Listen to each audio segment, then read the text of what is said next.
खरं तर शंकरबाबा पापळकर यांचं अनाथ दिव्यांग विद्यार्थ्यांकरता मोठं असं कार्य आहे आणि त्यांनी लहानपणापासून मोठी केलेली एक माला नावाची जी छोटीशी चिमुकली होती आज एका शासकीय नोकरीमध्ये महसूल विभागात नागपुरात रुजू झालेली आहे। माला आपल्यासोबत आहे। खरं तर अनेक कठीण प्रसंग माला तुला यावं लागले, दृष्टी सुद्धा अडचण होती, पण आज या पदावर बसताना किती आनंद होतो आणि काय कोणाला श्रेय देशील? बोल।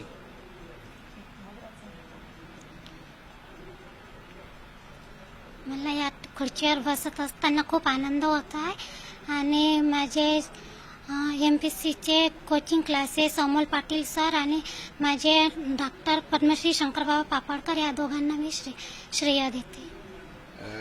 तू आश्रमात आली तेव्हा कुठे नेमकी होती, कसं आला, कसं संगोपन केलं आणि कसं शंकरबाबांनी तुला घडवलं?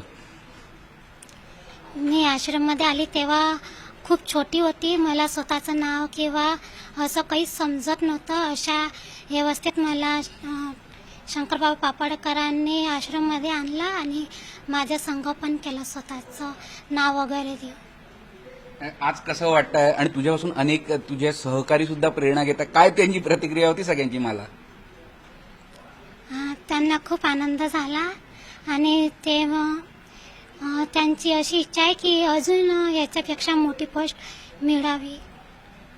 ताई तुम्ही पण तिच्यासोबत आला, काय म्हणजे भावना सगळ्यांच्या, तुमच्या आश्रमातल्या लोकांच्या, तुम्ही त्याच्याशी जुळलेले, आज तुमच्या डोळ्यात सुद्धा आनंदाश्रू दिसत आहे?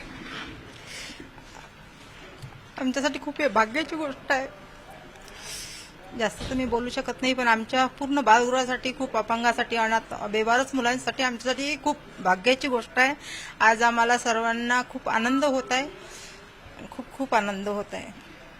मला सगळ्यांच्या एक वेगळा आनंदाश्रू ताईंच्या डोळ्यात पण येतात, तुलाही खूप आनंद होता। खूप कठीण प्रसंग पाहिले, अनेक कठीण प्रसंगांना समोर तू गेलेली, शंकरबाबांनी ज्या पद्धतीने तुमच्यावर संस्कार घडवले, आज त्याचं फलित मिळत आहे आणि त्याच्यापासून अनेक बाकीच्या विद्यार्थ्यांनी प्रेरणा घ्यावी।